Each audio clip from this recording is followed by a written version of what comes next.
کیا آپ نے کبھی یہ محسوس کیا ہے کہ آپ زندہ تو ہیں لیکن اندر سے ختم ہو چکے ہیں؟ کیا آپ بھی ان لوگوں میں شامل ہو چکے ہیں جو روز جاگتے ہیں لیکن نہیں جانتے کہ وہ کیوں جاگ رہے ہیں؟ یہی وہ جگہ ہے جہاں قرآن ہمیں اصل راستہ پرووائڈ کرتا ہے۔ قرآن کی آیت ہے جس کا مفہوم ہے کہ اور تم اللہ کی رحمت سے کبھی نا امید نہ ہونا، کیونکہ اللہ کی رحمت انسان کو زندہ رکھتی ہے۔ رات کو سونے سے پہلے آپ خود سے پوچھتے ہیں، سوال کرتے ہیں کہ آخر میں جاگ کیا رہا ہوں، میری ڈائریکشن کیا ہے، میرا راستہ کیا ہے؟ اور دل بار بار یہی کہتا ہے کہ تم کچھ بھی نہیں کر پاؤ، تم ہار جاؤ گے۔ اور پھر یہی وہ لمحہ ہوتا ہے کہ آپ کا دماغ ایک خاموش لمحے میں چلا جاتا ہے۔ اور نبی علیہ الصلوۃ والسلام نے اس کیفیت کو بہترین طریقے سے ہمیں سمجھانے کی کوشش کی۔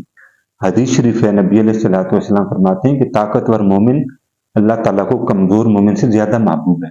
ہوتا ہے کہ جب سب کچھ ٹھیک لگ رہا ہوتا ہے لیکن دل کے اندر ایک عجیب سا خلا موجود ہوتا ہے۔ لوگ تعریف کر رہے ہوتے ہیں، آپ کو اپریشیٹ کر رہے ہوتے ہیں اور آپ خود کو فیک محسوس کر رہے ہوتے ہیں۔ آپ مسکراتے ہیں، ہنستے ہیں، لیکن آپ کا دل رو رہا ہوتا ہے۔ ایک رات آپ آئینے کے سامنے کھڑے ہوتے ہیں، اپنے وجود کو دیکھ رہے ہوتے ہیں، محسوس کر رہے ہوتے ہیں اور خود سے ایک سوال کرتے ہیں کہ آخر میں کون ہوں، میری شناخت کیا ہے؟ ایک خاموش فیصلہ ہوتا ہے۔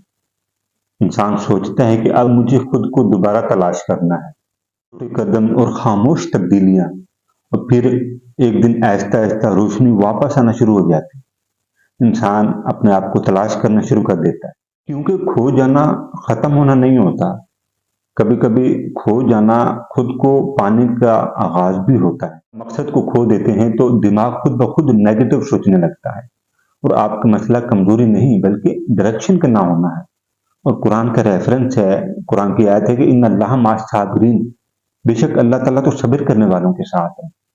اور ہمارے اندر جتنا صبر ہوگا، جتنی استقامت ہوگی، جتنی طاقت ہوگی، ہمیں کامیابی بھی اتنی نصیب ہوگی۔ اور حدیث ہمیں یہ ریمائنڈر کرتی ہے کہ اللہ تعالیٰ اس بندے کے ساتھ ہوتا ہے جو اللہ تعالیٰ کو یاد کرتا ہے، اپنے دل میں بساتا ہے، اپنی زندگی کا ایک اہم حصہ سمجھتا ہے، تو ڈیفینیٹلی پھر اللہ کی ذات بھی اس انسان کے ساتھ ہوتی ہے۔ مطلب یہ نہیں ہے کہ ہم کھو گئے ہیں، بلکہ اصل مسئلہ تو یہ ہے کہ ہم نے اللہ سے اپنا رابطہ کھو دیا، اور جس دن ہم نے اللہ سے اپنا رابطہ، اپنا کنیکشن بحال کر دیا تو ہم اپنی اچیومنٹ اور اپنی پروگرس کو اپنے معیار کے مطابق حاصل کرنے میں کامیاب ہو سکتے ہیں۔ جب نبی علیہ الصلوۃ والسلام کو طائف میں زخمی کیا گیا، آپ صلی اللہ علیہ وسلم کو ریجیکشن کا سامنا کرنا پڑا اور آپ صلی اللہ علیہ وسلم کو تکلیف دی گئی، لیکن پھر بھی ان سب چیزوں کے باوجود نبی علیہ الصلوۃ والسلام نے کبھی بھی امید کا دامن ہاتھ سے نہیں چھوڑا، ہمیشہ امید کے ساتھ، لگن کے ساتھ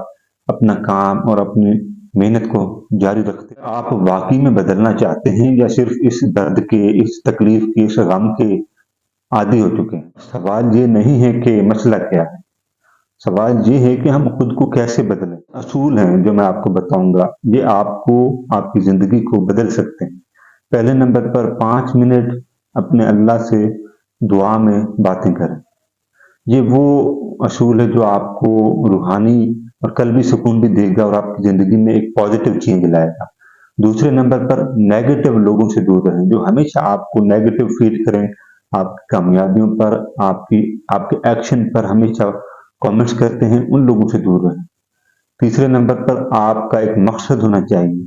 آپ جس بھی فیلڈ میں ہیں، جس بھی کام میں ہیں، آپ کا ایک مقصد ہونا چاہیے، پھر آپ اپنی زندگی کو بدلتا ہوا محسوس کریں گے۔ چوتھا جو اصول ہے وہ سب سے زیادہ پاورفل ہے، وہ یہ ہے کہ آپ ڈیلی کی بیس پہ ایک دن کا مقرر وقت اپنی سیلف ریفلیکشن پہ لگائیں۔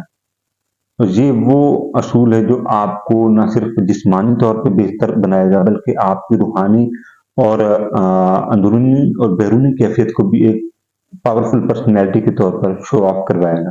اور پانچواں اور آخری جو اصول ہے وہ سب سے زیادہ پاورفل ہے، وہ یہ ہے کہ آپ ہمیشہ کنسسٹنسی کو ترجیح دیں۔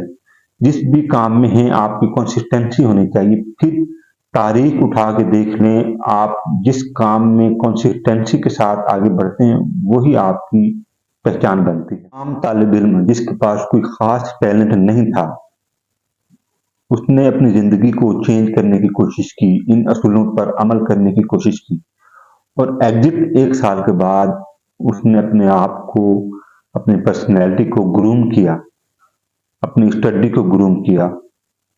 اور یاد رکھیں یہ وہی لڑکا تھا جس کے پاس نہ ٹیلنٹ تھا نہ کوئی تجربہ تھا، لیکن کنسسٹنسی، اصول اور ایک مقصد جو ایک عام طالب علم کو خاص طالب علم بنا گئی.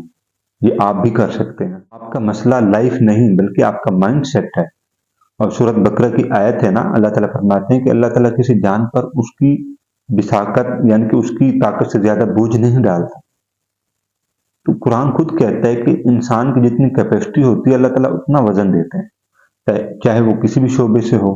بات ہمیشہ یاد رکھنا، اگر تم نے اس کو اگنور کیا تو تمہاری زندگی ایسے ہی بے مقصد اور فضول گزرتی رہے گی، اور اگر تم نے اپنا لیا تو تم اپنی زندگی کا مقصد اور اپنی ترجیح کو اور اپنے آپ کو پالو گے. اور یاد رکھو تم کھوئے نہیں ہو، بلکہ تم ایک راستہ اور ایک منزل جس کی تلاش میں تھے وہ کھو گئے ہو. اور ایک بات میری ہمیشہ یاد رکھنا، خاص کر میری یوتھ، میرے نوجوانوں، تمہاری زندگی ختم نہیں ہوئی اور نہ ہی تم بے مقصد پیدا کیے گئے ہو، بلکہ تم نے خود کو پہچاننا شروع کیا ہے. ابھی سے اپنی زندگی کو پہچاننا شروع کرو تاکہ آنے والا کل تمہاری کامیابیوں کا ہو.